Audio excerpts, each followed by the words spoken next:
السلام علیکم ورحمۃ اللہ وبرکاتہ. نحمده ونصلی علی رسولہ الکریم. اما بعد فاعوذ باللہ من الشیطان الرجیم. بسم اللہ الرحمن الرحیم.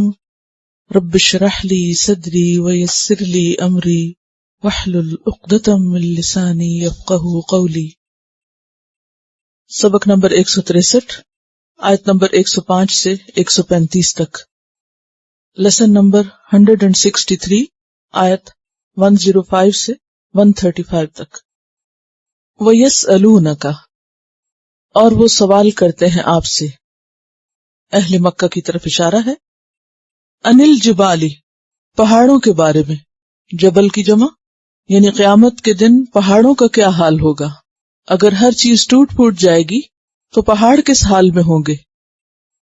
فَقُلْ، پس کہہ دیجئے، يَنْسِفُهَا رَبِّي نَسْفًا. نسف کہتے ہیں پہاڑ کے کھودنے کو، بنیاد اکھیڑنے کو، اور اکھیڑ کے ریزہ ریزہ کر کے اڑا دینے کو. يَنْسِفُهَا رَبِّي نَسْفًا، اکھیڑ کر ریزہ ریزہ کر کے اڑا دے گا میرا رب اڑانا. فَيَذَرُهَا، پھر چھوڑ دے گا ان کو، قاعًا، نرم. قیعۃ سے ہے یہ، قاف یہ عین اس کا مادہ ہے. قیعہ کہتے ہیں ہموار میدان کو جس میں نہ درخت ہوں نہ عمارتیں. تو قاعًا سے مراد ایسی زمین جس کے ادھر ادھر پہاڑیاں اور ٹیلے وغیرہ ہٹ گئے ہوں اور بالکل سیدھی زمین نکل آئی ہو. صفصفا، ہموار میدان، یعنی برابر، جسے صف برابر ہوتی. یہاں پر یہ منظر بیان کیا گیا ہے کہ قیامت کے دن پہاڑ جیسی عظیم چیز بھی سب ختم ہو کر رہ جائے گی اور زمین بالکل صاف ستھری نکل آئے گی. کیسے؟ لا تری فیہا عوجا، نہ تم دیکھو گے اس میں کوئی کجی. عوج کہتے ہیں پیچھے پڑ چکے نا، ٹیڑھا پن، یعنی اس میں کسی قسم کا کوئی ٹیڑھا پن یعنی اونچ نیچ نہ ہوگی. ولا امتا، اور نہ ہی کوئی ٹیلا، یعنی زمین کے سارے نشیب و فراز، اونچ نیچ ختم ہو جائے گی اور سب کی سب بالکل پلین، ہموار، برابر ہو جائے گی.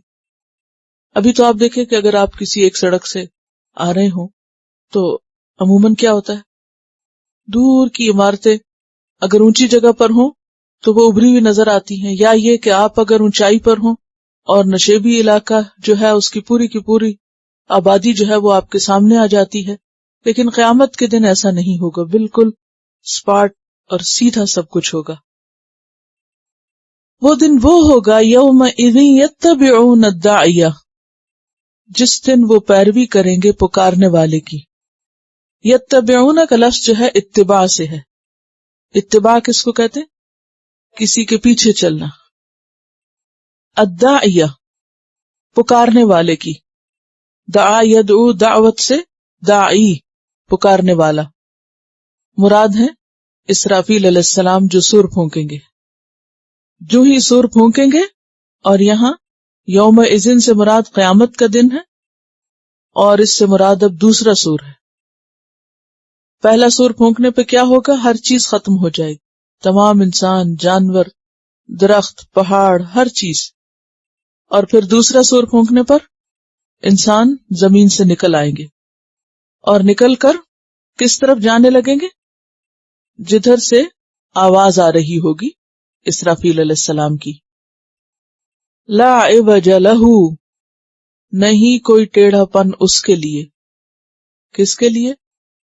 ان کے حکم پر عمل کے لیے، یعنی ان کے حکم پر عمل کرنے کے لیے ہر شخص سیدھا سیدھا چلے گا، کوئی ادھر ادھر نہیں جا سکے گا، کوئی حکم عدولی نہیں کر سکے گا، ان کے حکم کی کوئی خلاف ورزی نہ کر سکے گا.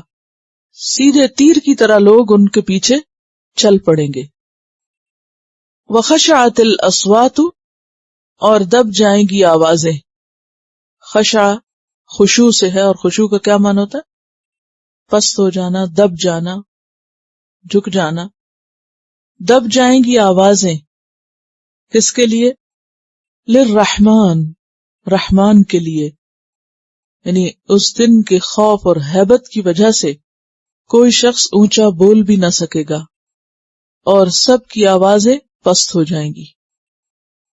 دنیا میں تو عموماً جب کوئی خوفناک منظر سامنے آتا ہے تو انسان چیخنا چلانا شروع کر دیتا ہے، حال دعائی شروع کر دیتا ہے، ایک دوسرے کو بلانے لگتا ہے، لیکن وہاں کوئی کسی کو پکارے گا نہیں، بلکہ سب آوازیں دھیمی پڑ جائیں گی۔ فلا تسمعوا، تو نہ تم سن سکو گے، الا سوائے ہمسا، ہمس کے، اور ہمس کہتے ہیں آہٹ یا ہلکی دھیمی آواز کو۔ اگر قدموں کی ہو تو جیسے قدموں کی چاپ ہوتی ہے بہت مدھم سی۔ یومئذ، اس دن، لا تنفع الشفاعۃ، نہ فائدہ دے گی کوئی سفارش، الا مگر، من اذن لہ الرحمن، جس کے لیے اجازت دے گا رحمان، ورضی لہ قولا، اور راضی ہوگا اس کے لیے بات کرنے پر۔ یعنی قیامت کے دن شفاعت عام نہیں ہوگی بلکہ شرائط کے ساتھ ہوگی، اور شفاعت کے بارے میں پیچھے بھی آپ پڑھ چکے ہیں، سفارش کرنے کے معنوں میں کہ جن لوگوں کے اعمال میں کوئی کمی ہوگی یا وہ کسی سزا کے مستحق قرار پائیں گے تو پھر سفارش کے ذریعے ان کی بخشش ہو سکے گی۔ لیکن یہ کون لوگ ہوں گے؟ یہ وہ لوگ ہوں گے جن کے حق میں رحمان اجازت دے کہ ہاں ان کی سفارش کی جا سکتی، اور پھر وہ سفارش کرنے والے کی سفارش پر راضی بھی ہو۔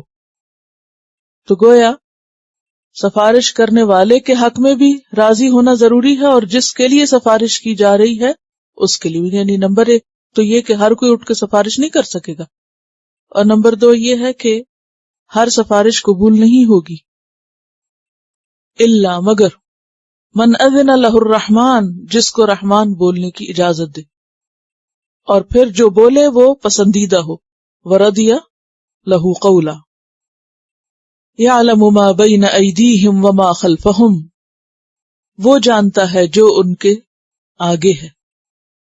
کن کے؟ لوگوں کے۔ کیا آگے؟ آخرت۔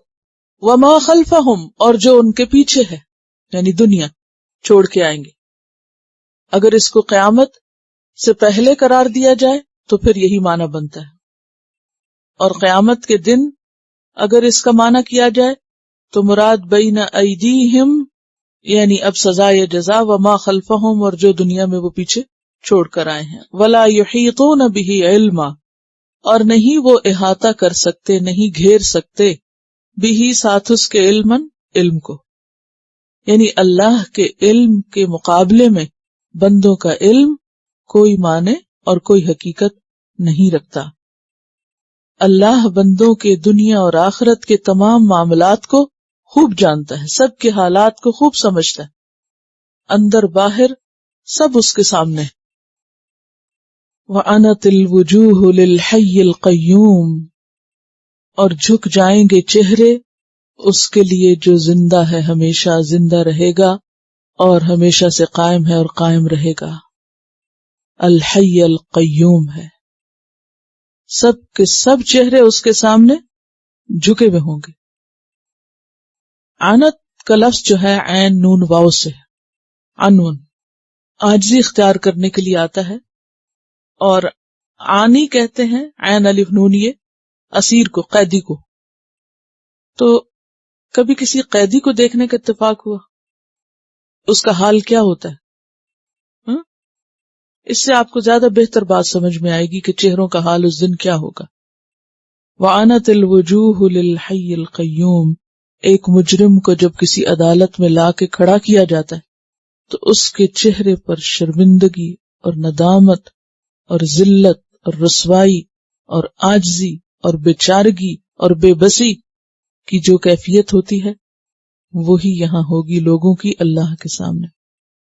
کوئی بڑھ چڑھ کے نہیں بول سکے گا، کوئی چالاکیاں نہیں کر سکے، کوئی حجت بازی نہیں کر سکے گا۔ وَعَنَتِ الْوُجُوهُ لِلْحَيِّ الْقَيُّومِ وَقَدْ خَابَ مَنْ حَمَلَ ظُلْمًا، اور یقیناً ناکام ہوا، تحقیق نامراد ہوا۔ خواب یخیب خیبہ، خیبہ کہتے ہیں ناکامی کو، نامرادی کو. من حمل ظلما، جس نے ظلم کا بوجھ اٹھایا. ہر وہ شخص وہاں ناکام ہوگا جو اپنے اوپر ظلم اٹھائے ہوئے آئے گا. ظلم سے مراد ایک تو شرک ہے، کیونکہ ان الشرک لظلم عظیم. تو ہر شرک کرنے والا تھوڑا کرے یا زیادہ کرے وہ کامیاب نہیں ہو سکتا، اس کے لیے خسارہ ہی خسارہ ہے. اور پھر ظلم کا دوسرا معنی کسی کے حق میں کمی کرنا، یعنی انسانوں کے حق میں کمی، انسانوں کے ساتھ زیادتی. یعنی ایک تو اللہ کے حق میں کمی، اور وہ کیا ہے؟ شرک. اور دوسرے ظلم کا معنی بندوں کے حق میں کمی. صحیح مسلم کی روایت میں آتا ہے، آپ صلی اللہ علیہ وسلم نے فرمایا ایاکم والظلم، لوگوں ظلم سے بچو، کسی پہ ظلم ڈھانے سے بچو. فإن الظلم ظلمات یوم القیامہ، کیونکہ ظلم قیامت کے دن اندھیروں کی شکل میں ہوگا، اور اللہ کے ہاں مکمل انصاف ہوگا. حدیث میں آتا ہے کہ اگر سینگ والی بکری نے بغیر سینگ والی بکری پہ ظلم کیا ہوگا تو اس کا بھی بدلہ دلایا جائے گا. کوئی کسی پر دنیا میں اگر زیادتی کرے گا، قیامت کے دن اس کو بھرنا پڑے گا. تو یہ حقوق کا معاملہ معمولی نہیں ہے، بہت اہم معاملہ ہے، بہت سنگین معاملہ ہے. وقد خاب من حمل ظلما، جس نے اپنی پیٹھ پہ ظلم اٹھایا وہ تو گیا، اس نے تو نقصان اٹھایا. اور کچھ اور آیات سے بھی ہمیں پتہ چلتا ہے کہ وجوہ یومئذ خاشعہ عاملۃ ناصبہ، کچھ چہرے اس دن دبے ہوئے ہوں گے، ذلیل ہوں گے، مشقت کر رہے ہوں گے، تھکے ہوئے ہوں گے، اور کچھ چہرے اس دن سیاہ ہوں گے. وَمَن يَعْمَلْ مِنَ الصَّالِحَاتِ، اور جو عمل کرے گا نیکیوں میں سے، یعنی نیک کام کرے گا، وَهُوَ مُؤْمِنٌ، اور وہ مؤمن بھی ہے، فَلَا يَخَافُ، پس نہ وہ ڈرے گا، ظلمًا، زیادتی سے، ظلم سے، وَلَا حَزْمًا، اور نہ کمی سے. یعنی جو شخص ایمان لا کر اخلاص کے ساتھ اچھے کام کرے گا تو وہ کسی قسم کے ظلم سے نہ ڈرے گا. کب؟ قیامت کے دن. وَكَذَلِكَ أَنزَلْنَاهُ قُرْآنًا عَرَبِيًّا، اور اسی طرح نازل کیا ہے ہم نے اس کو قرآن عربی زبان میں. قرآن ہی کی طرف اشارہ ہے. وَصَرَّفْنَا فِيهِ مِنَ الْوَعِيدِ، اور پھیر کر لائے ہیں ہم اس میں وعید میں سے، یعنی ڈرانے کی باتیں ہم اس میں بار بار لائے ہیں. صرفنا تصریف سے مراد یہ کہ مختلف اسلوب میں ہم نے سمجھایا، مختلف انداز میں سمجھایا، مختلف طریقوں پر سمجھائی ہے ایک بات. لعلہم یتقون، شاید کہ وہ متقی بن جائیں، شاید لوگ اللہ سے ڈرنے لگے، شاید ان کے دل میں خوف خدا پیدا ہو جائے. او یحدث لہم ذکرا، یا وہ پیدا کر دے ان کے لیے یاد. کون پیدا کر دے؟ قرآن، کیونکہ قرآن کی بات ہو رہی ہے نا اوپر، کہ ہم نے قرآن کو عربی میں نازل کیا اور اس میں ایک بات کو، اور خاص طور پر وعید کی بات کا ذکر ہے یہاں، بار بار مختلف طریقے سے لا کر دکھایا ہے تاکہ لوگوں کے اندر خوف خدا آئے، پرہیزگاری آئے، گناہوں سے بچنے کی قوت پیدا ہو. فتعالى اللہ الملک الحق، تو بہت بلند ہے اللہ جو بادشاہ ہے سچا. یعنی اللہ کی ذات بہت بلند ہے، جسے ہم کہتے ہیں تبارک و تعالی، یا ہم کہتے ہیں اللہ تعالی، تو یہ وہی تعالی ہے. علو اس کا روٹ ہے، عین لام واو. بہت بلند ہے اللہ الملک جو بادشاہ ہے، ایسا بادشاہ جس کا حکم نافذ ہوتا ہے، الحق جو ثابت ہے اپنی ذات میں، اپنی صفات میں. ولا تعجل، اور نہ تم جلدی کرو، بالقرآن، قرآن کے ساتھ، من قبل، اس سے پہلے، ان کہ یقضی، پوری ہو چکے، الیک، آپ کی طرف، وحیہ اس کی وحی. روایات میں آتا ہے کہ آغاز میں جب آپ صلی اللہ علیہ وسلم پر قرآن پاک نازل ہو رہا تھا تو اس وقت ابھی آپ کو اخذ کرنے کی ایسی روٹین نہیں بنی تھی، یا کہنا چاہیے کہ پوری پریکٹس نہیں ہوئی تھی. تو بعض اوقات آپ فکر کرتے کہ کہیں جو مجھے دیا جا رہا ہے میں بھول نہ جاؤں، تو آپ جبریل علیہ السلام کے ساتھ ساتھ پڑھنا شروع کر دیتے. تو اس پر یہ بتایا جا رہا ہے کہ نہیں، جلدی نہیں کریں، لا تعجل بالقرآن، بلکہ طریقہ کیا ہے اس وحی کو لینے کا. اس کی وضاحت سورۃ القیامہ آیت 16 سے 19 میں کر دی گئی. لا تحرک به لسانک لتعجل به ان علینا جمعہ وقرآنہ فاذا قرأناہ فاتبع قرآنہ، کہ جب ہم پڑھ رہے ہوں اس کو تو آپ کیا کریں، اس کی پیروی کریں، یعنی توجہ سے پہلے سنیں اور پھر اس کو دہرائیں. ان علینا جمعہ وقرآنہ، اس کا جمع کرنا اور اس کا پڑھوانا ہمارے ذمہ ہے. ثم ان علینا بیانہ، پھر اس کا بیان کرنا یعنی اس کی وضاحت کرنا، تبیین، تشریح، تفسیر، وہ بھی ہمارے ذمہ ہے. تو آپ اس کے سیکھنے میں، اس کے لینے میں جلدی نہ کریں جب تک کہ اس کی وحی پوری نہ ہو چکی ہو. تو اس سے کیا پتہ چلتا ہے، اس میں ہم سب کے لیے بھی ایک سبق ہے کہ قرآن سیکھتے وقت عام طور پر ہم کیا کرتے ہیں، اگر کوئی قاری پڑھ رہے ہوں تو ہم بھی ساتھ پڑھنا شروع کر دیتے. دیکھیے کہ سیکھنے کے لیے غور سے سننا شرط ہے. پہلے پوری توجہ سے سننا چاہیے کہ کہا کیا جا رہا ہے، سننے کے بعد پھر اس کو دہرانا چاہیے. اسی طرح اگر اس کا مطلب بتایا جا رہا ہو تو اس کے لیے بھی ضروری ہے کہ پہلے بات مکمل ہو جائے. آدھی بات کے بیچ میں ہاتھ کھڑا کر دینا اور بیچ میں سوال شروع کر دینا، یہ بھی درست نہیں. یہ قرآن سیکھنے کے ادب کے خلاف ہے. تو قرآن کس لیے ہے؟ غور و فکر کے لیے، سمجھنے کے لیے. اور سمجھنے کے لیے کیا ضروری ہے کہ پہلے انسان سنے، پہلے سیکھے، پھر سوال کرے. وَلَا تَعْجَلْ بِالْقُرْآنِ مِن قَبْلِ أَن يُقْضَى إِلَيْكَ وَحْيُهُ وَقُلْ رَبِّ زِدْنِي عِلْمًا، اور کہیے کہ اے میرے رب زیادہ دے مجھے علم، یا زیادہ کر دے مجھ کو، یہ ہے معنی زدنی، زیادہ کر دے مجھ کو، علما، علم میں، یعنی مجھے علم اور عطا کر، زیادہ دے. اور یہاں علم سے مراد پھر کیا ہوگا؟ اس کا اخذ اور اس کا فہم. قرآن ہی کے علم کے لیے استعمال ہو رہی ہے یہ چیز. وَلَقَدْ أَهِدْنَا إِلَىٰ آدَمَ، اور البتہ تحقیق عہد لیا ہم نے آدم سے. کس بات کا عہد؟ کچھ یاد ہے؟ ایک پھل کے نہ کھانے کا. وَيَا آدَمُ اسْكُنْ أَنْتَ وَزَوْجُكَ الْجَنَّةَ فَكُلَا مِنْ حَيْثُ شِئْتُمَا وَلَا تَقْرَبَا هَٰذِهِ الشَّجَرَةَ فَتَكُونَا مِنَ الظَّالِمِينَ. تو یہ عہد دیا گیا تھا من قبل، اس سے پہلے. کس سے پہلے؟ وہ پھل کھانے سے پہلے. فنسیا، تو وہ بھول گئے، عہد یاد نہ رہا کہ میں تو اللہ سے وعدہ کر چکا ہوں. اور نسیہ کس کو کہتے ہیں؟ نسیان، اس چیز کو محفوظ نہ رکھنا جو انسان کو دی گئی ہو، یعنی اس چیز کو یاد نہ رکھا جس کو یاد رکھنے کے لیے کہا گیا. بہرحال فنسیہ، تو وہ بھول گئے، یعنی غیر ارادی طور پر ان سے ہو گیا، جان بوجھ کے نہیں کیا تھا انہوں نے. کیونکہ اللہ تعالیٰ کے فرما رہے وَلَمْ نَجِدْ لَهُ عَزْمًا، اور نہیں پایا ہم نے اس کے لیے، کس کے لیے؟ آدم کے لیے. کیا؟ عزما، عزم. عزم کیا ہوتا ہے؟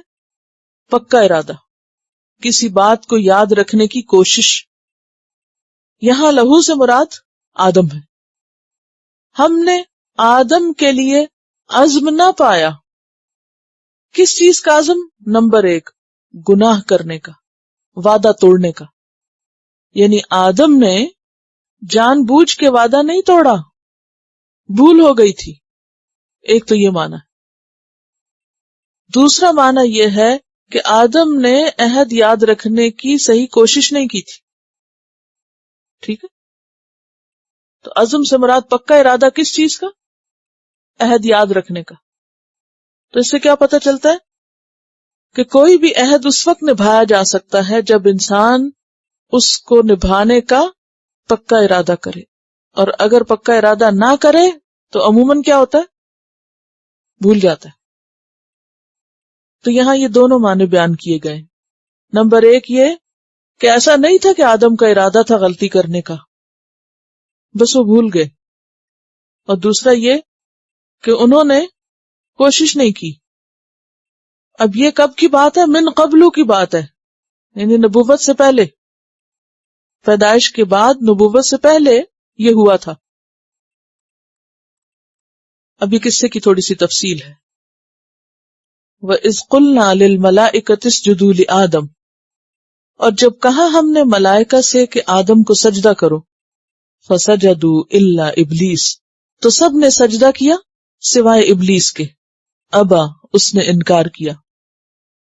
سورۃ الحجر میں آتا ہے فَسَجَدَ الْمَلَائِكَةُ كُلُّهُمْ أَجْمَعُونَ إِلَّا إِبْلِيسَ. فَقُلْنَا يَا آدَمُ، تو ہم نے کہا اے آدم، إِنَّ هَذَا عَدُوٌّ لَكَ، بے شک یہ تیرا دشمن ہے، وَلِزَوْجِكَ، اور تیری بیوی کا دشمن بھی. فَلَا يُخْرِجَنَّكُمَا، پس نہ یہ دونوں کو نکلوائے. کما سے مراد یہاں تم دونوں آدم اور حوا ہے، یہ تم دونوں کو جنت سے نہ نکلوائے. من الجنتی، جنت سے. فتشقا، ورنہ تم تکلیف میں پڑ جاؤ گے. یہاں مشقت کا معنی آ رہا ہے، بدبختی کا نہیں.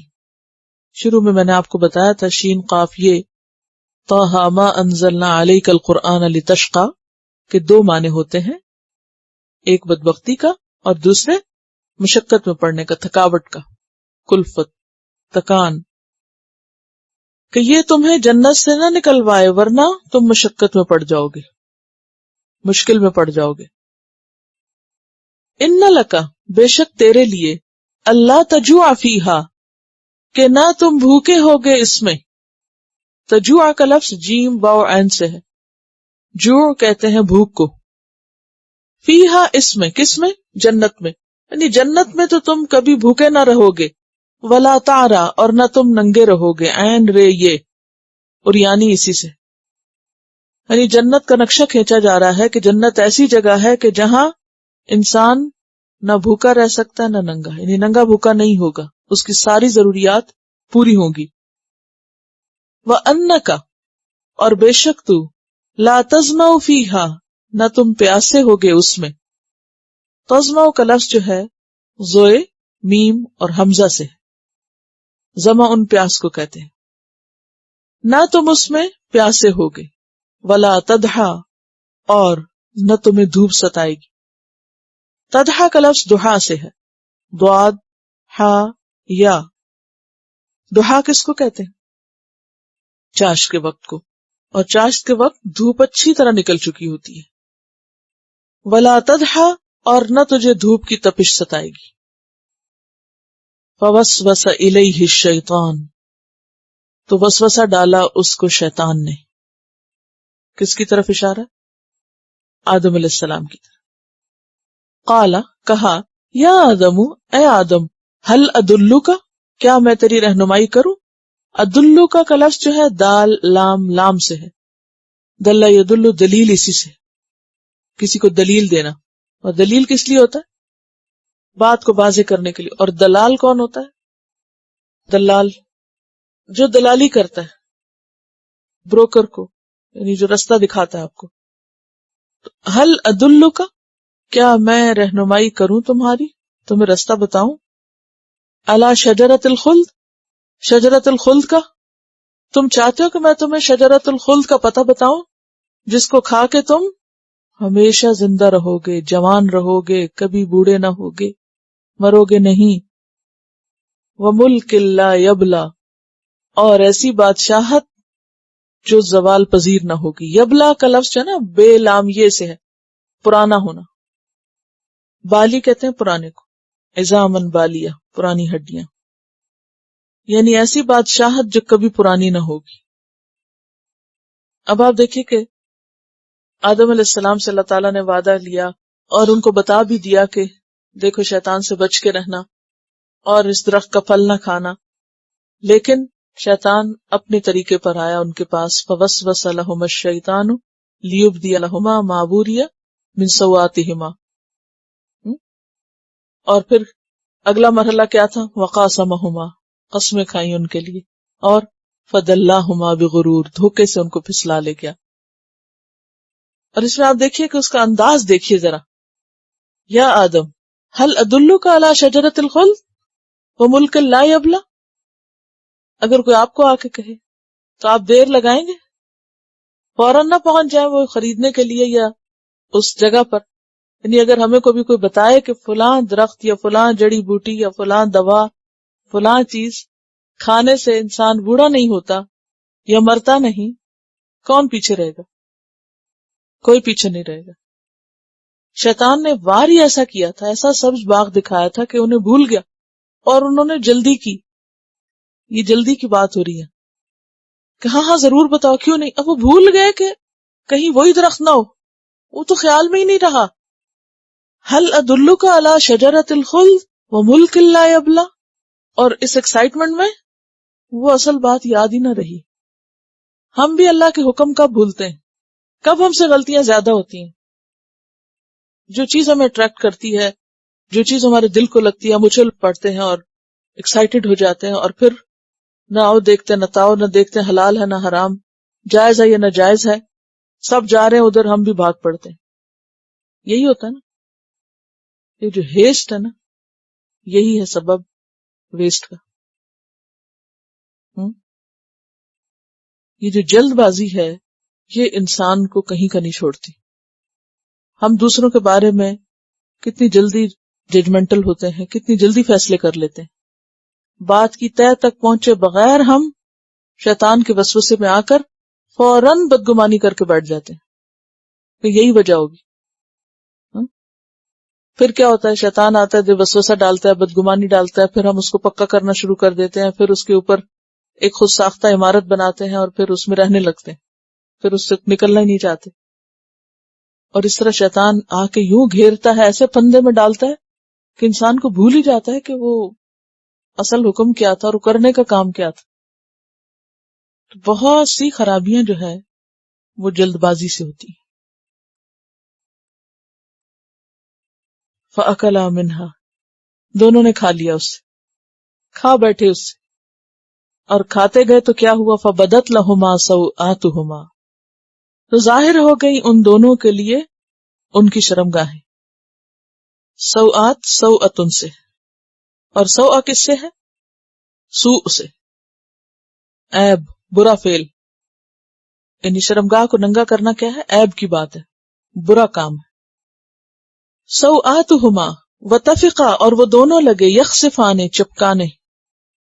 تفقا یخصفانے، دونوں اپنے اوپر چپکانے لگے، علیہما، اپنے اوپر. یخصفانے کا لفظ جو ہے خے سواد فے سے ہے، خصف.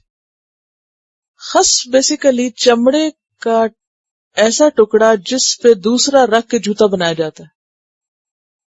کبھی جوتا آپ نے کھول کے دیکھا اس کی لیئر؟ تو ایک لیئر کے اوپر جب دوسری لیئر چپکائی جاتی ہے تو اس کو خصف کہتے ہیں. ٹھیک ہے. ایک خے سین فے بھی ہوتا ہے، وہ کیا ہوتا ہے؟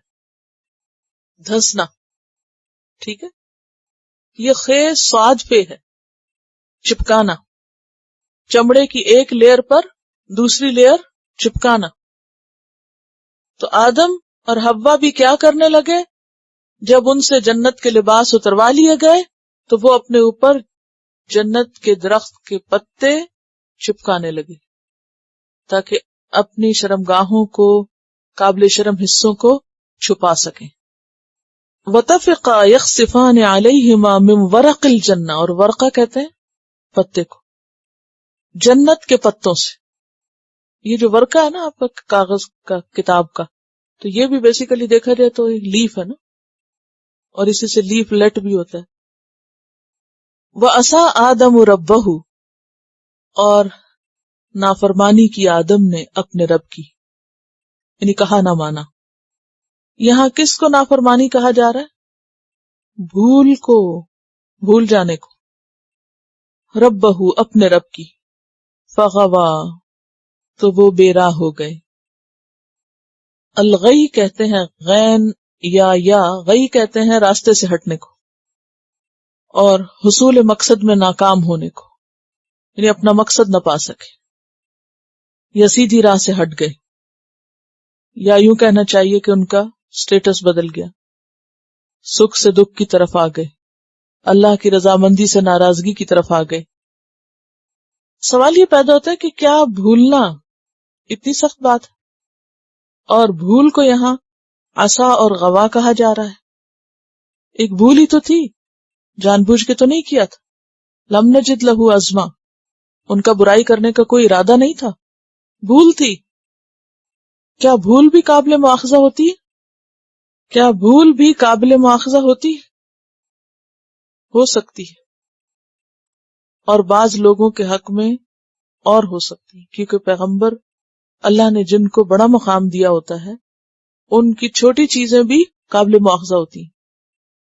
اور بعض اوقات غفلت سے کسی چیز کو بھول جانا پکڑ کا سبب ہو سکتا ہے. کیسے؟ ہمیں دعا سکھائی گئی نا، ربنا لا تؤاخذنا ان نسینا او اخطانا. تو اس سے بھی کیا پتہ چلتا ہے کہ بعض بھول ایسی ہیں کہ جن پہ پوچھ ہو سکتی. یعنی ضروری نہیں کہ ہر بھول پر پوچھو، کیونکہ میں نے پیچھے بتایا تھا نا کہ کئی ایک اسباب ہوتے ہیں بھولنے کے. تو دیکھا یہ جائے گا کہ کس وجہ سے بھولا. اگر اس نے غفلت کی اور جان بوجھ کے بلا دیا پھر تو پوچھ ہوگی، اور اگر پوری کوشش کے باوجود انسان بھول گیا تو پھر اور بات ہے. ثم اجتباہ ربہ، پھر چن لیا اس کو اس کے رب نے. اجتبا، جیم بے یہ، جبا کا مطلب ہوتا ہے جمع کرنا، قریب کرنا. تو اس کو اس کے رب نے چن لیا یعنی اپنے قریب کر لیا. فتاب علیہ، پھر اس پر مہربان ہوا. وہدا، اور راہ دکھائی. کس کی؟ کس چیز کی راہ دکھائی؟ توبہ کی، کہ کیسے توبہ کرتے ہیں. فتلقى آدم من ربه کلمات فتاب علیہ انہ هو التواب الرحیم. قال اہبطا منها جميعا، قال فرمایا اہبطا، دونوں اتر جاؤ. تثنیہ کا صیغہ. پیچھے آپ نے کیا پڑھا تھا؟ اہبطو، سب اتر جاؤ. یہاں خاص طور پر آدم اور حوا کو خطاب ہے. جمیعا، سب کے سب. بعدکم، تم میں سے بعض، لبعدن، بعض کے لیے، عدوً، دشمن ہوں گے. یعنی انسان کا بھی، یا پھر شیطان بھی ساتھ اتر رہا تھا. اور شیطان کے بارے میں سورۃ الکہف میں آپ پڑھ چکے ہیں. افتتخذونہ وذریتہ اولیاء من دونی وہم لکم عدو بئس للظالمین بدلا. تو شیطان انسان کا کیا ہے؟ عدو مبین. تو بعدکم لبعد عدو میں شیطان انسان کا یا پھر انسان کا، دونوں معنی ہو سکتے ہیں. فَإِمَّا يَأْتِيَنَّكُم مِّنِّي هُدًى، پھر اگر آئے تمہارے پاس میری طرف سے کوئی ہدایت. فَمَنِ اتَّبَعَ هُدَايَ، تو جس نے پیروی کی میری ہدایت کی. فَلَا يَضِلُّ، پس نہ وہ بھٹکے گا، یعنی دنیا میں. وَلَا يَشْقَى، اور نہ بدبخت ہوگا، یعنی آخرت میں. تو اب نہیں بھولنا. وَلَا يَضِلُّ وَلَا يَشْقَى، بلکہ کیا کرنا؟ پیروی کرنا اللہ کی ہدایت کی. وَمَنْ أَعْرَضَ عَنْ ذِكْرِي، اور جس نے اعراض برتا، منہ موڑا میرے ذکر سے. اور ذکر سے مراد ایک تو عام معنی ہے ذکر کا یعنی اللہ کی یاد، اور دوسرا معنی قرآن. فَإِنَّ لَهُ، تو بے شک اس کے لیے. کس کے لیے؟ منہ موڑنے والے کے لیے. معیشتاً، سامان زندگی ہے. دن کا، تنگ. دعاد نون کاف. وَنَحْشُرُهُ، اور ہم اکٹھا کریں گے اس کو، جمع کریں گے اس کو، اٹھا کھڑا کریں گے اس کو. یوم القیامتی قیامت کے دن اعما اندھا، جو شخص اللہ کے ذکر سے منہ موڑے اس کے لیے دنیا کی زندگی بھی تنگ ہوگی اور قیامت کے دن بھی اسے پھر کچھ سجھائی نہ دے گا۔ اور یہ ایک تجربہ شدہ حقیقت ہے کہ اللہ کی یاد ہی دلوں کے سکون، خوشی اور اطمینان کا باعث بنتی ہے۔ الا بذکر اللہ تطمئن القلوب، خبردار اللہ کے ذکر سے دلوں کو اطمینان ملتا ہے، اور اللہ کے ذکر کے بغیر انسان کا سکون، خوشی اور اس کا شرح صدر جو ہے وہ ختم ہو جاتا ہے، اور شرح صدر کی بجائے دل پر کیا کیفیت چھا جاتی ہے؟ ضیق نفس کی، دل کی تنگی کی، دل کی گھٹن، یعنی نفس مطمئنہ نہیں رہتا، بلکہ انسان کے اندر ایک انجانی سی بے چینی رہتی ہے، سب کچھ ہوتے ہوئے بھی اس کو خوشی محسوس نہیں ہوتی۔ تو معیشت دن کا تنگ زندگی مادی اعتبار سے بھی ہو سکتی ہے اور تنگ زندگی روحانی اعتبار سے بھی، یعنی حسی اور مانوی دونوں طرح سے اس کو آپ لے سکتے ہیں۔ قال، کہے گا، ربی، اے میرے رب، لما حشرتنی اعمی، تو نے مجھے اندھا کیوں اٹھایا؟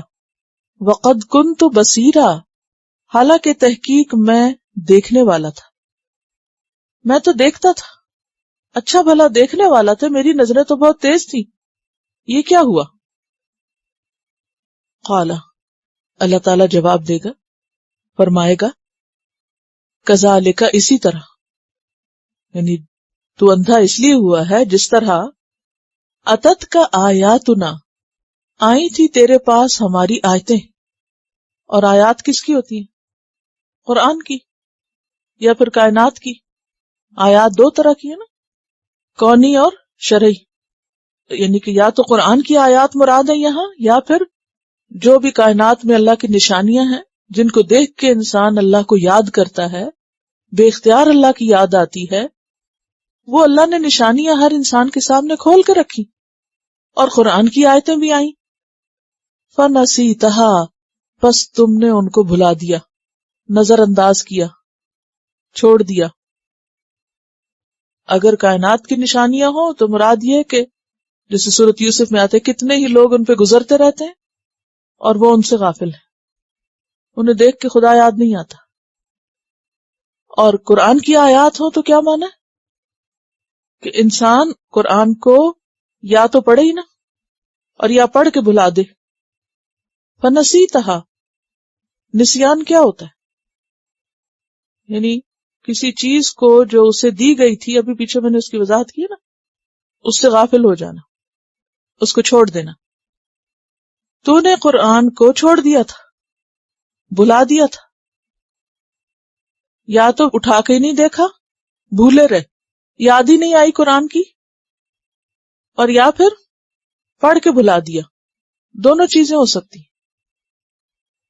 اب اس میں آپ دیکھیں کہ ہم اگر قرآن کو اس لیے بھولے ہوئے ہیں کہ قرآن سے پہلے ہمارے پاس اور بہت سے کام ہیں اور بہت سی چیزیں ہمارے سامنے، کبھی آپ دیکھیں کسی مصروف دن کی روٹین جب قرآن اٹھانا پڑھنا بھول جائے آپ کو، کیوں ہوتا ہے ایسے؟ ہوتا کبھی کوئی ہفتہ اتوار کا دن اگر اسائنمنٹ نہ ہو،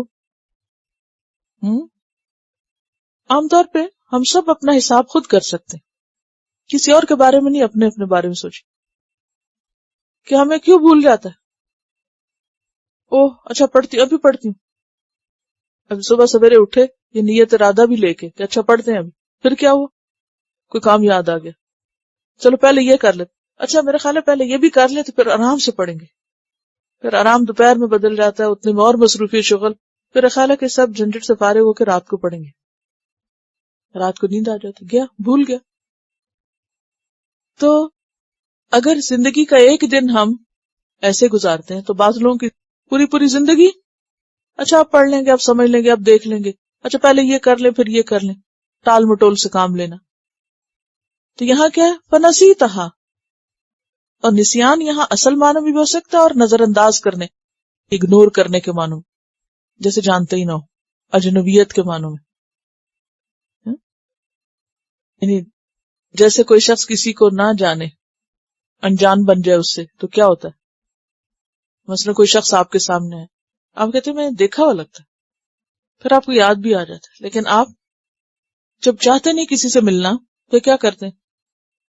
اگنور کر دیتے، گویا جانتے ہی نہ ہو، انجان بن جاتے ہیں اس سے۔ وَنَسِيتَهَا، تم نے ہماری آیات کو نظر انداز کر دیا۔ وَكَذَلِكَ الْيَوْمَ، اور اسی طرح آج تنسا، تم بھلائے جا رہے ہو، جیسے تم نے بھلایا تمہیں بھی بھلایا جائے گا، تیری بھی فریاد کوئی نہ آج سنے گا۔ سورۃ اعراف 51 میں آپ پڑھ چکے ہیں، فَالْيَوْمَ نَنْسَاهُمْ كَمَا نَسُوا لِقَاءَ يَوْمِهِمْ هَذَا، آج ہم ان کو اسی طرح بھلا دیں گے جس طرح وہ آج کے اس دن کی ملاقات کو بھولے رہے۔ ایک اور جگہ پر اللہ کا ذکر بھولنے کا نسوا اللہ ونسیہم، انہوں نے اللہ کو بھلا دیا، اللہ نے ان کو بھلا دیا۔ تم نے ہماری آیات بھلا دی، ہم تمہیں بلاتے ہیں۔ آخرت کی ملاقات کو بھولے رہے کہ واپس بھی جانا ہے، آج تمہیں بھلایا جاتا ہے۔ اور کسی کو بھلا دیا جانا کیا معنی رکھتا ہے؟ کسی بھی چیز کو آپ کہتے ہیں نا میں نے بھلا دیا اس کو، یعنی اس کی کوئی اہمیت نہیں، اس کا مرتبہ اور مقام ہی کوئی نہیں آپ کی نظر میں، کوئی چاہت ہی نہیں، کیونکہ جس چیز کو آپ چاہتے ہیں، جس چیز سے آپ محبت رکھتے ہیں، اس کو آپ کبھی بھلاتے نہیں ہیں، بھول نہیں سکتے۔ بھلاتے کب ہیں؟ جب ضرورت نہیں اس چیز کی۔ وَكَذَلِكَ، اور اسی طرح نجزی، ہم جزا دیتے ہیں، من اسرف، جو حد سے بڑھ گیا۔ اسراف کیا ہوتا ہے؟ حد توڑ کے آگے بڑھ جانا، یعنی جائز کی حد سے نکل کر ناجائز میں داخل ہو جانا۔ اسرفہ سے مراد یہاں خواہشات میں ڈوب جانا، یعنی اپنے دل کی مرضی اور خواہش نفس پوری کرنے کے لیے انسان کیا کرے؟ ساری حدیں پار کر جائے۔ اسی طرح ہم جزا دیتے ہیں اس کو جو حد سے گزر گیا۔ وَلَمْ يُؤْمِن بِآيَاتِ رَبِّهِ، اور نہ وہ ایمان لایا اپنے رب کی آیات پر، یعنی پچھلی آیت کے ساتھ اگر اس کو ملایا جائے تو معنی کیا بنتا ہے کہ انسان کیوں بھلاتا ہے اللہ کی آیات، اللہ کی کتاب، جب وہ خواہشات میں ڈوبا ہوا ہوتا ہے، یعنی خواہشات نفس اس کو اندھا کیے ہوئے ہوتی ہیں۔ وَلَا عَذَابُ الْآخِرَةِ، اور البتہ عذاب آخرت کا، اشد، زیادہ شدید ہے، وَأَبْقَى، اور زیادہ باقی رہنے والا، یعنی آخرت کا عذاب زیادہ سخت ہے اور زیادہ دیر پا ہے، دنیا سے بڑھ کے، قبر سے بڑھ کے۔ اور سورۃ غافر میں مسرفین کے بارے میں آتا ہے، وَأَنَّ الْمُسْرِفِينَ هُمْ أَصْحَابُ النَّارِ، حد سے بڑھنے والے آگ کے ساتھی۔ حدیں توڑنا جو ہے، حلال حرام کی پرواہ نہ کرنا اور جو منمانی کرنے کو جی چاہے اس میں نہ دیکھنا شریعت کا کیا حکم ہے، اللہ کا کیا حکم ہے، رسول کی کیا تعلیم ہے، بس کر گزرنا، کس لیے کہ ہمارا جی یہی چاہتا ہے۔ اور آخرت کے عذاب کی یہاں شدت اور جو پائیداری ہے وہ بتائی گئی، اور جگہوں پر بھی آتا ہے وَلَا عَذَابُ الْآخِرَةِ أَشَقُّ وَلَا عَذَابُ الْآخِرَةِ أَخْزَىٰ۔ تو دنیا میں تو انسان آخرت کی سزا کا تصور بھی نہیں کر سکتا۔ أَفَلَمْ يَهْدِ لَهُمْ، کیا پھر نہیں رہنمائی کی ان کی اس بات نے، کم کتنی ہی، اہلکنا ہلاک کی ہم نے، قبلہم ان سے پہلے، من القرون بستیاں یا بستیوں میں سے، ہم نے ان سے پہلے بستیوں میں سے کتنی ہی بستیاں ہلاک کر دیں۔ یمشونا، یہ چلتے ہیں، فی مساکنہم، انہی کے گھروں میں، انہی آبادیوں میں، ان کے بعد یہ لوگ چلتے پھرتے ہیں، سیر کو جاتے ہیں دیکھنے، مشاہدے کرتے ہیں، ان کا جائزہ لیتے ہیں۔ ان فی ذالک، بے شک اس میں، لآیات، البتہ بہت سی نشانیاں ہیں، لِأُولِي النُّہَىٰ، عقل والوں کے لیے. نہا کس کی جمع ہے؟ نوحیتن کی. یعنی صاحب عقل لوگوں کے لیے بہت سی نشانیاں ہیں. کس میں؟ پچھلی قوموں کی تباہی کے واقعات میں، کہ ان پر اللہ کا عذاب کیوں آیا تھا، اللہ نے ان کو کیوں پکڑا. وَلَوْلَا كَلِمَةٌ سَبَقَتْ، اور اگر ایک بات پہلے نہ گزر چکی ہوتی. کلمہ کا مطلب بات، فیصلہ، یعنی مراد ہے اللہ کا فیصلہ، کیونکہ آگے آ رہا ہے من ربک، تیرے رب کی طرف سے. اور سبقت کا مطلب جو سبقت لے گیا ہو، پہلے گزر. سبقت اردو کا لفظ بھی ہے، جو پیچھے گزر چکا، پہلے سے ہو چکا. البتہ ہوتا، ہمیشہ ساتھ رہنے والا. اور لزامہ سے مراد عذاب ہے، چمٹ جانے والا عذاب، ہلاک کرنے والا عذاب. اس کو عذاب کو چمٹ جانے والا کیوں کہا گیا؟ لزامہ کا لفظ ہے نا لازم سے، لام زے میم سے، لازم یلزم، چمٹ جانا. الزام بھی اسی سے. چمٹنا کیوں کہا گیا عذاب کو؟ کیونکہ ایک دفعہ جو قوم فرعون مثلاً غرق ہوئی تو چمٹ گیا ہمیشہ کے لیے.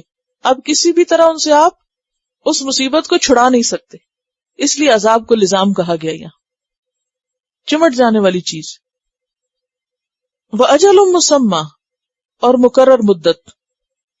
مقرر مدت سے مراد قیامت کا دن.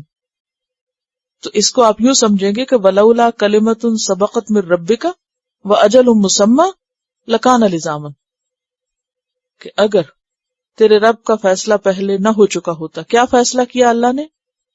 کہ ان اہل مکہ کو قیامت سے پہلے عذاب نہیں دیا جائے گا، اور ایک وقت مقرر پر ہی عذاب آئے گا. تو کیا ہوتا؟ یہ ابھی پکڑ لیے جاتے، سب دھر لیے جاتے. کیونکہ وہ بار بار خود بھی کہتے تھے نا کہ اگر تم سچے نبی ہو تو کیا کرو، لے آؤ عذاب. کہا کہ عذاب آ سکتا ہے، لیکن اللہ نے یہ پہلے سے فیصلہ کر رکھا تھا کہ ان کو مہلت دی جائے گی اور فوری عذاب نہیں آئے گا. اللہ کے اپنے فیصلے ہیں، جیسے چاہے کرے. فَاصْبِرْ عَلَىٰ مَا يَقُولُونَ، پس صبر کرو اس پر جو وہ کہتے ہیں. کون کہتے ہیں؟ اہل مکہ کی طرف اشارہ. یہ جو باتیں آپ پہ بناتے ہیں، جیسے مذاق اڑاتے ہیں، جیسے بھی آپ کو تنگ کرتے ہیں، آپ جوابی کاروائی نہیں کریں، صبر کریں. اور اس کے مقابلے میں کریں کیا؟ وَسَبِّحْ بِحَمْدِ رَبِّكَ، تسبیح کریں اپنے رب کی حمد کے ساتھ. قبل طلوع الشمس، سورج نکلنے سے پہلے. وقبل غروبها، اور اس کے غروب ہونے سے پہلے. ومن آناء اللیل، اور رات کی گھڑیوں میں. آنا جو ہے حمزہ نون، یہ اس کا روٹ ہے، اور انین کی جمع ہے، یہ انون کی جمع آنا. جیسے انی لکھتے ہیں یا انو لکھتے ہیں، ایسے ہی ان یون، ان ون. اوقات، انا برتن کو بھی کہتے ہیں، آنیت. ومن آناء اللیل، اور رات کی گھڑیوں میں، رات کے وقت کیا کریں؟ تسبیح کریں اپنے رب کی حمد کے ساتھ. فسبح، پھر تسبیح کریں. وَأَطْرَافَ النَّهَارِ، اور دن کے کناروں پر. دن کے کنارے جیسے ظہر، کیونکہ سورج ڈھل جاتا ہے نا تو کنارہ ہو جاتا ہے کلائمیکس پہ جا کے. اور اطراف النہار سے مراد فجر اور مغرب بھی ہو سکتا ہے. اب یہاں پر سبح کا لفظی معنی تو کیا ہوتا ہے؟ تسبیح کرنا. لیکن مراد اس سے نماز ہے، اوقات نماز کی بات ہو رہی. کیا دلیل ہے آپ کے پاس؟ دلیل بتائیے. کیونکہ سبح کا لفظی معنی تو ہوتا ہے تسبیح کیجئے. اب اگر کوئی شخص یہ آیت پڑھ کے بیٹھ جائے تسبیح پکڑ کے، کہ قرآن میں تو تسبیح کا حکم ہے، حدیث میں آتا ہے، اور ہاں ٹائمنگز کی وجہ سے. یہ ہے دلیل، اوقات کے ذکر کی وجہ سے. تسبیح کے لیے صرف وقت مقرر نہیں ہے، تسبیح تو آپ کسی وقت بھی پڑھ سکتے ہیں. تو اس کی تو کوئی سینس نہیں بنتی کہ یہ کہا جائے کہ بس اس وقت آپ تسبیح کیا کریں. تسبیح کا کون سا وقت ہے؟ جب چاہیں تسبیح کریں. تو یہاں چونکہ اوقات کا ذکر ہے، تو اوقات کے ساتھ جو تسبیح کی جاتی ہے، اور نماز میں سب سے پہلے کیا کرتے ہیں ہم؟ سبحانک اللہم و بحمدک، تسبیح سے ہی شروع کرتے ہیں. تو یہ اس سے مراد یہاں نماز ہے کہ اپنے رب کی حمد کے ساتھ اس کی تسبیح بیان کریں سورج نکلنے سے پہلے، یعنی فجر و قبل غروبہا، عصر، ومن آناء اللیل، عشاء یا تہجد بھی آ جاتا ہے اس میں، فسبح و اطراف النہار، اور اس میں ظہر آ جاتا ہے کیونکہ دن کا کنارہ جو ہے فجر مغرب کے علاوہ ظہر بھی.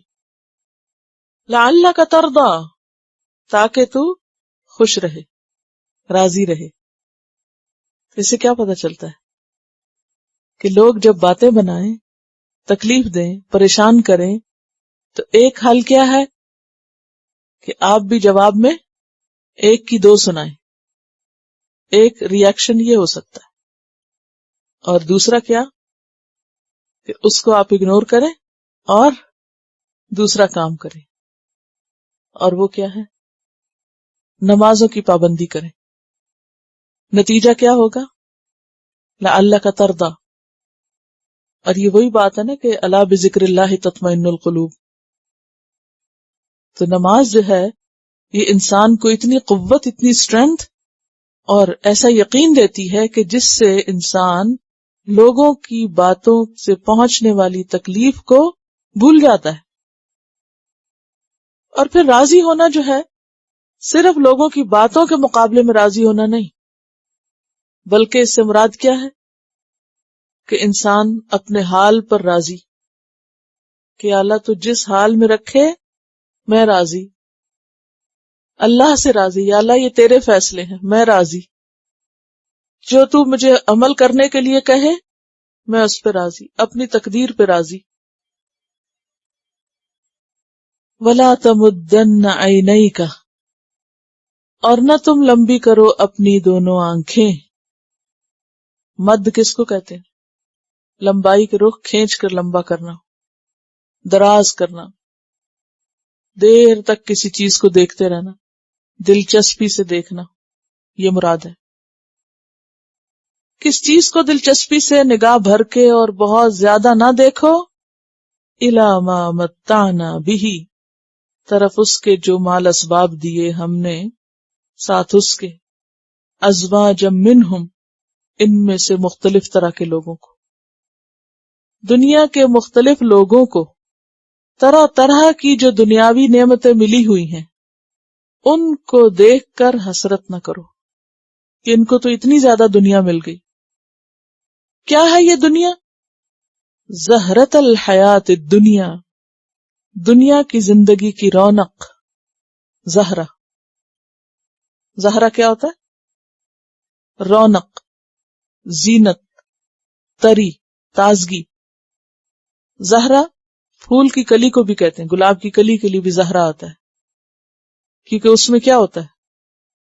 تازگی ہوتی ہے، فریشنس ہوتی ہے، خوشبو ہوتی ہے. تو زہرت الحیات الدنیا، دنیا کی رونق، دنیا کا خوشنما پہلو. دنیا کی رونقیں تو بہت سے لوگوں کے پاس ہیں، اور دنیا سے مراد کیا ہے؟ مال و اسباب، لباس، کھانا پینا، گھر بار، جو بھی دنیا کی راحتیں ہیں ان کی طرف نظر اٹھا کے نہ دیکھو، للچائی ہوئی نظروں سے نہ دیکھو. یہ سب تو اس لیے ہے لنفتنہم فیہ، تاکہ ہم ان کو اس میں آزمائیں، ان کا امتحان لیں. دنیا کی نعمتیں کس لیے ہیں؟ کہ ان کو پا کے کوئی شخص کرتا کیا ہے؟ تکبر کر بیٹھتا ہے، اکڑتا ہے، یا پھر اللہ کو یاد رکھتا ہے. کیا کرتا ہے؟ وَرِزْقُ رَبِّكَ، اور تیرے رب کا دیا ہوا رزق، خیر و ابقا، اچھا ہے اور زیادہ باقی رہنے والا ہے. دنیا میں ہو تو روحانی رزق، آخرت میں ہو تو جنتوں کا رزق، وہی باقی رہے گا. اور دنیا میں روح کی تسکین اور سکون اور خوشی وہ ایور لاسٹنگ ہے. جہاں تک مال و دولت کا تعلق ہے تو وہ آپ کے ہاتھ میں نہیں، ایک چیز آتی ہے اور چلی جاتی ہے، ہر نئی چیز پرانی ہو جاتی ہے. وَأْمُرْ أَهْلَكَ بِالصَّلَاةِ وَاصْطَبِرْ عَلَيْهَا، اور حکم دو اپنے گھر والوں کو نماز کا، اور اہل سے مراد اگرچہ اپنے قریبی رشتہ دار گھر والے کنبہ قبیلہ ہوتا ہے، لیکن اہل میں وہ سب لوگ آتے ہیں جو ہم سے خاص تعلق رکھتے ہیں. ٹھیک ہے، پہلے درجے پہ اہل کون ہوتا ہے؟ خاندان والے، گھر والے. اور پھر اس سے بعد آگے کون؟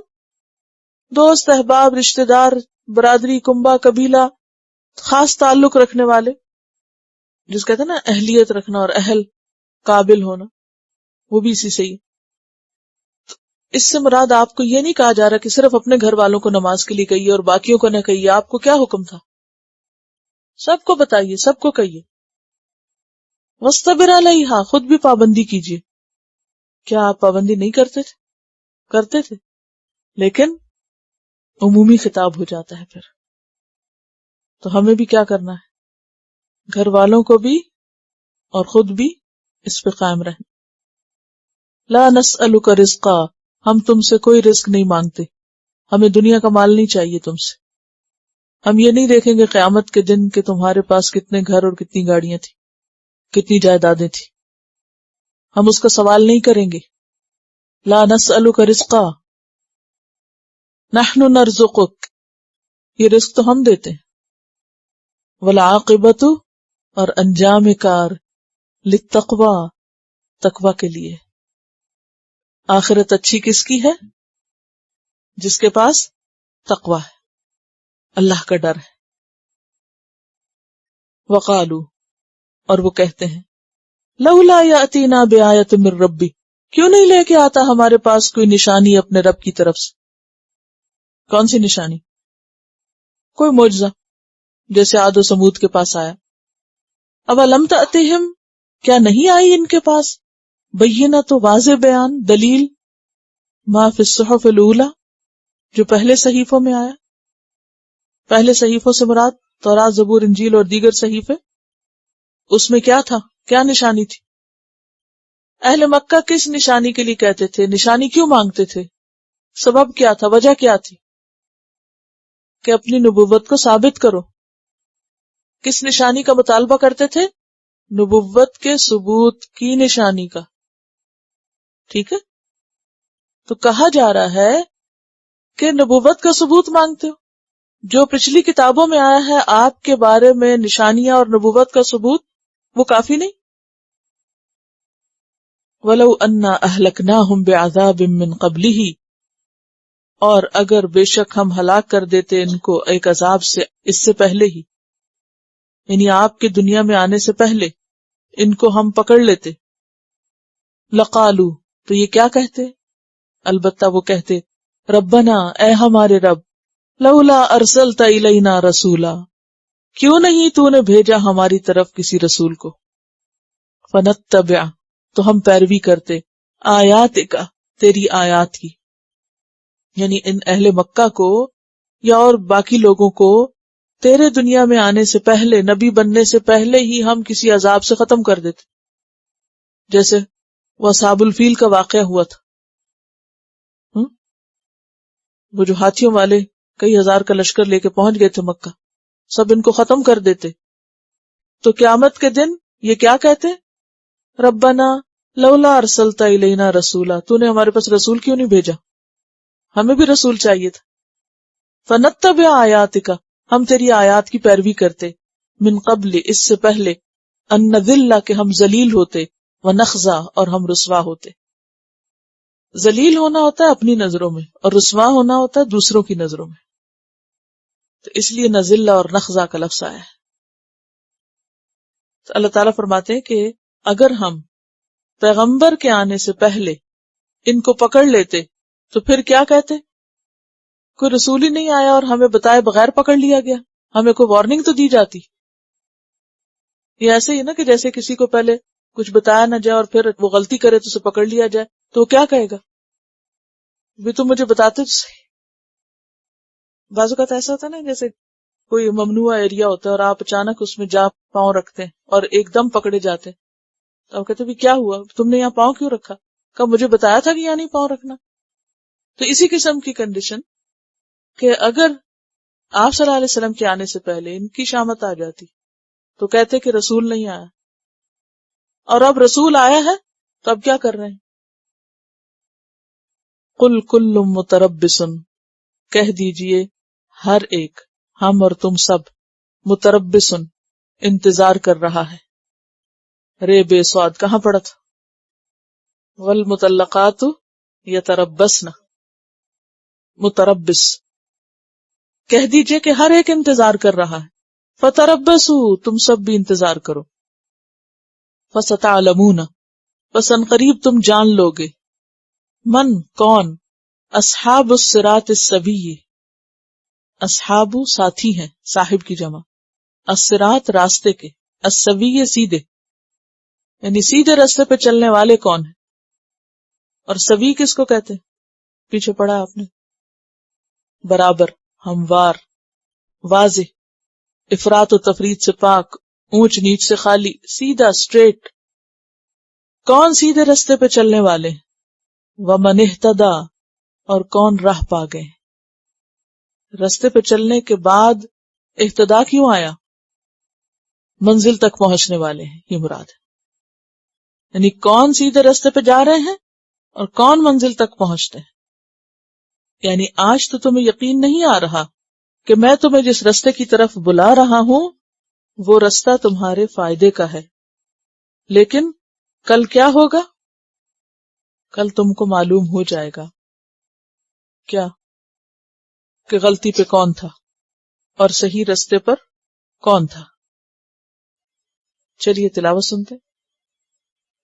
یہ جو آخری آیت ہے اس میں بہت بڑا سبق ہے۔ دنیا میں تو ہر شخص سمجھتا ہے کہ وہ صحیح راستے پر ہے، اور جو وہ سمجھتا ہے یا جو وہ کرتا ہے وہی ٹھیک ہے، لیکن اصل فیصلہ کہاں ہوگا؟ اللہ کے ہاں ہوگا۔